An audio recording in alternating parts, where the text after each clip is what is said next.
Hi hello ஒரு sister வந்துட்டு cake video போட சொல்லியிருந்தாங்க. அவங்களுக்காக தான் இன்றைக்கி நம்ம சாக்லேட் கேக் 2 எக் சேர்த்துக்கலாம் ஒரு பேனில். அதில் இருக்க ஒயிட் பவர்ஸ் எல்லாம் ரிமூவ் பண்ணிட்டு நல்லா பீட் பண்ணி எடுத்துக்கலாம். நல்லா பஃபி பீட்ஸ் வந்தோடனே 1/4 ரேஷியோ சுகர் சேர்த்து நல்லா மிக்ஸ் பண்ணிக்கலாம். சுகர் நல்லா மெல்ட் ஆகட்டும். மெல்ட் ஆகிற வரைக்கும் நல்லா மிக்ஸ் பண்ணிக்கலாம். பஃபி ஆகிற வரைக்கும் நல்லா பீட் பண்ணிக்கிட்டே இருக்கணும். அப்போனால தான் நமக்கு ஸ்பாஞ்ச் ரொம்ப சாஃப்டாக கிடைக்கும். மிக்ஸ் பண்ணிவிட்டு 60 ml பட்டர் எடுத்திருக்கேன். பட்டர் இல்லைனா நீங்கள் வந்துட்டு ரீஃபைண்ட் ஆயில் வேணாலும் யூஸ் பண்ணிக்கலாம். பட்டர் சேர்த்துனா இன்னும் நல்லா அதனால நான் பட்டர் எடுத்திருக்கேன். இப்போ இன்கிரியன்ஸ் பார்த்தலாம். ஃபர்ஸ்ட் மைதா மாவு எடுத்திருக்கேன் 1/2 ரேஷியோவில்.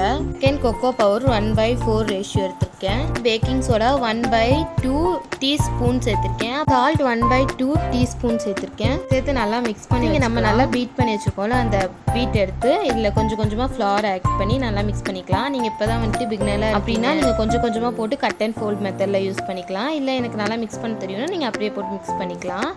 ஓவன் டேமேஜாக இருக்கனால நான் வந்துட்டு விசில்ஸில் தான் வச்சுருக்கேன். இதில் வச்சுருக்கனால நான் 10 மினிட்ஸ் ப்ரீ ஹீட் பண்ணிட்டு 15 மினிட்ஸ் பேக் பண்ணி எடுத்துருக்கேன். நீங்கள் வந்துட்டு ஓவனில் வைக்கிறதா இருந்தால் 15 மினிட்ஸ் ப்ரீ ஹீட் பண்ணிட்டு 10 மினிட்ஸ் பேக் பண்ணி எடுத்திங்கன்னா நல்லாயிருக்கும். வந்துட்டு சாஃப்டாக கிடைக்கும். சாக்லேட் கேக் செய்ய போகிறேன்றனால நான் வந்துட்டு 40 rupees டைரி மில்க் 2 எடுத்திருக்கேன். நான் ஃபஸ்ட்டு வந்துட்டு ஒன்று வந்துட்டு நல்லா மெல்ட் பண்ணி வச்சுக்கிறேன். கொஞ்சம் பால் ஊற்றி நல்லா மெல்ட் பண்ணோன்னே கேக் வந்துட்டு நல்லா வந்துட்டு குக் ஆகிடுச்சு. அதனால 3 லேயராக கட் பண்ணி வச்சுருக்கேன். ஃபஸ்ட்டு ஒரு பவுல் எடுத்துகிட்டு நான் ஃபஸ்ட்டு அதில் சாக்லேட் மெல்ட் பண்ணி வச்சுக்க சாக்லேட்டை வந்துட்டு அப்ளை பண்ணிட்டு அதுக்கு மேலே வந்துட்டு நம்ம கட் பண்ணி வச்சுக்கோம்ல கேக், அதையும் வச்சுட்டு அதுக்கு மேலே சாக்லேட் போட்டு கொக்கோ சிப்ஸ் வந்துட்டு கலராக நான் யூஸ் பண்ணியிருக்கேன். நீங்கள் வந்துட்டு அது ஆப்ஷனல் தான், வேணால் யூஸ் பண்ணலாம் இல்லைனா விட்டுடலாம். டைரி மில்க் கூட கட் பண்ணி போட்டால் அதுவும் டேஸ்ட்டாக தான் இருக்கும், அது நல்லாயிருக்கும். இதே மாதிரி ஒரு 3 ஸ்டெப்ஸ் வந்துட்டு கவர் பண்ணிக்கலாம்.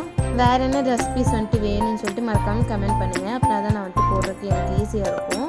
ஸோ ஃபைனல் டச் ஒரு சாக்லேட் ஃபிட் பண்ணி சுற்றி வந்துட்டு சாக்கோ சிப்ஸ் போட்டு நடுவில் வந்துட்டு இன்றைக்கி எந்த ஃபங்க்ஷனும் இல்லை, நான் சும்மா தான் செஞ்சேன்.